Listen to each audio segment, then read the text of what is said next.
Avez-vous déjà été dans une situation où vous vous êtes senti obligé de respecter quelqu'un que, au fond, vous pensiez ne pas mériter ce respect?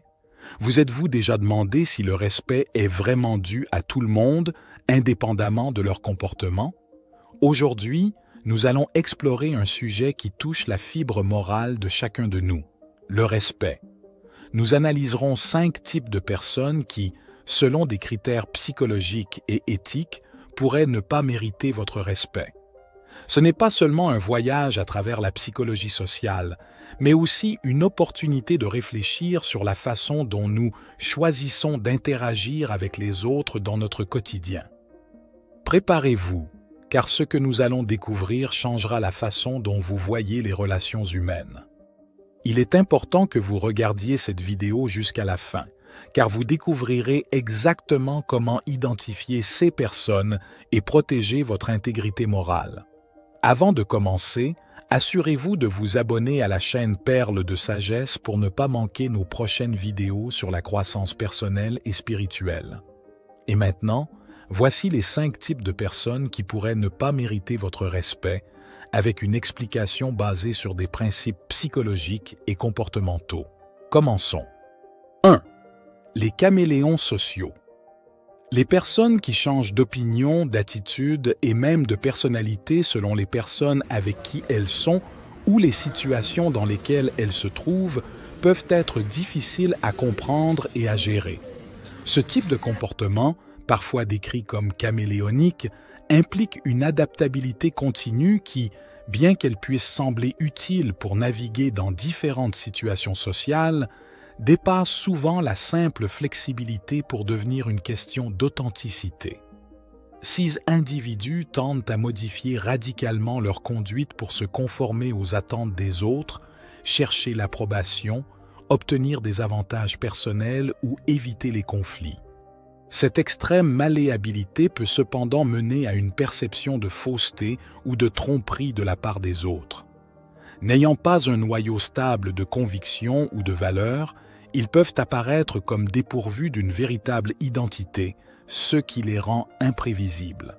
L'imprévisibilité, à son tour, rend difficile de se fier à eux, surtout dans des contextes qui requièrent cohérence et intégrité.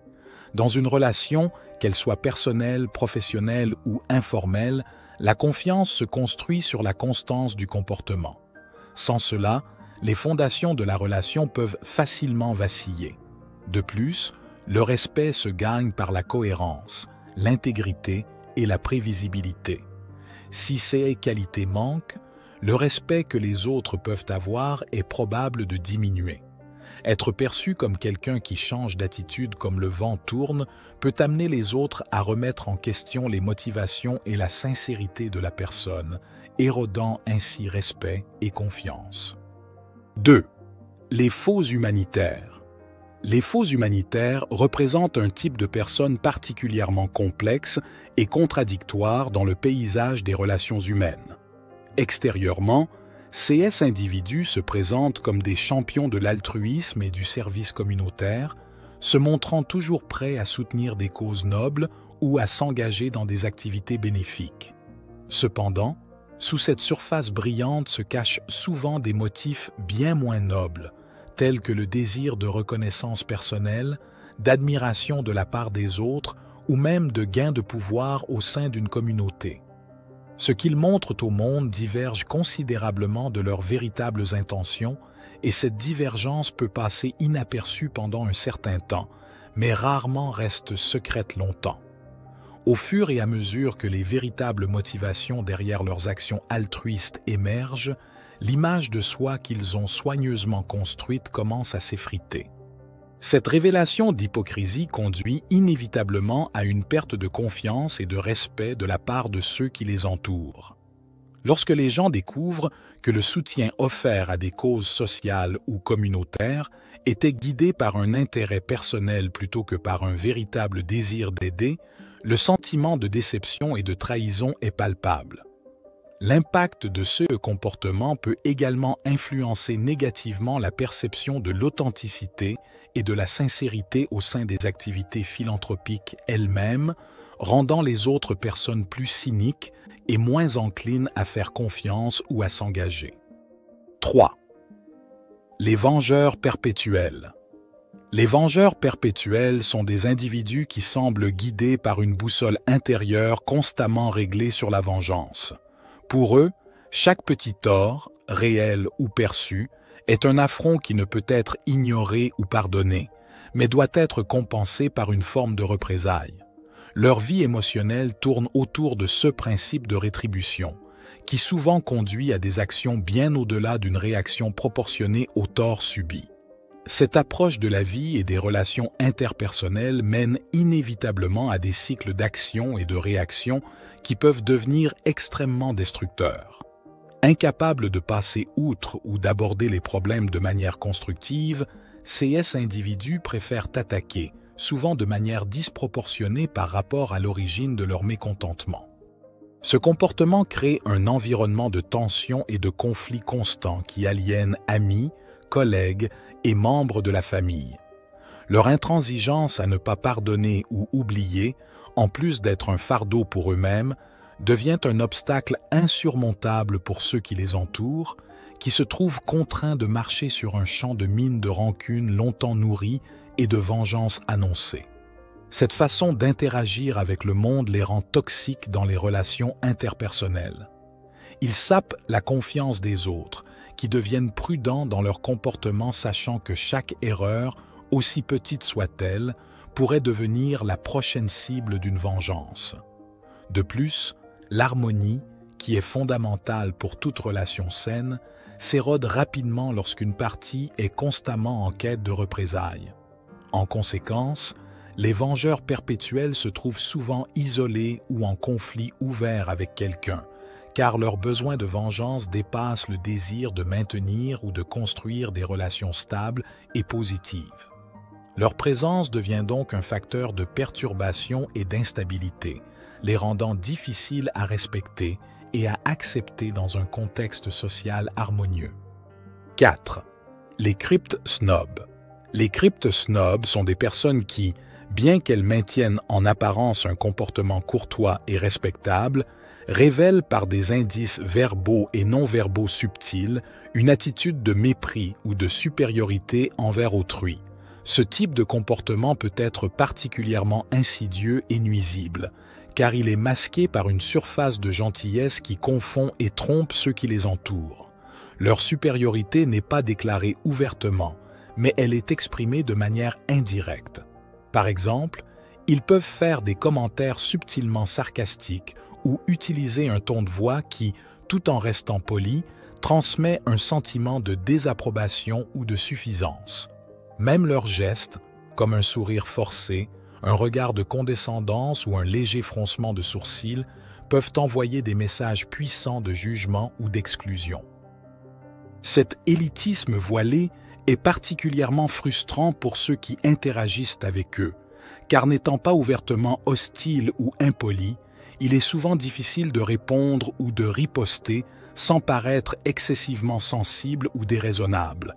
Cela peut rendre très difficile pour ceux qui communiquent avec eux d'exprimer leur malaise ou de se défendre contre les offenses subtiles, car le comportement du snob reste toujours juste en dessous du seuil d'une franche impolitesse.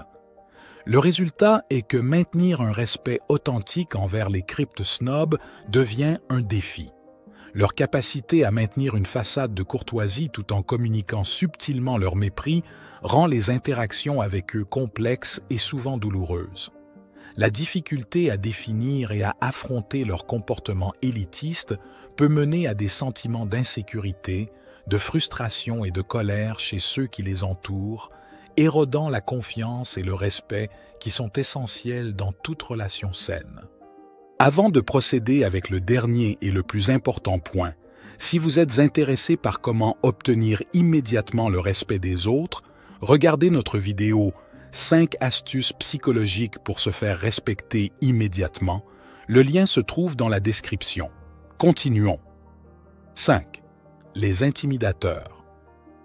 Les intimidateurs sont des individus qui utilisent la force ou l'intimidation pour imposer leur volonté aux autres, souvent pour affirmer leur propre pouvoir ou pour compenser des insécurités personnelles. Ce comportement agressif et dominateur les amène à dominer leurs victimes, tant physiquement que psychologiquement, créant une dynamique de pouvoir déséquilibrée qui peut avoir des effets dévastateurs sur le bien-être des personnes impliquées. L'intimidation et l'agressivité des intimidateurs ne nuisent pas seulement à ceux qui sont directement victimisés, mais créent également un climat de peur et de méfiance au sein d'un groupe ou d'une communauté. Ce climat peut miner la collaboration et la coopération, menant plutôt à une culture de suspicion et de retrait.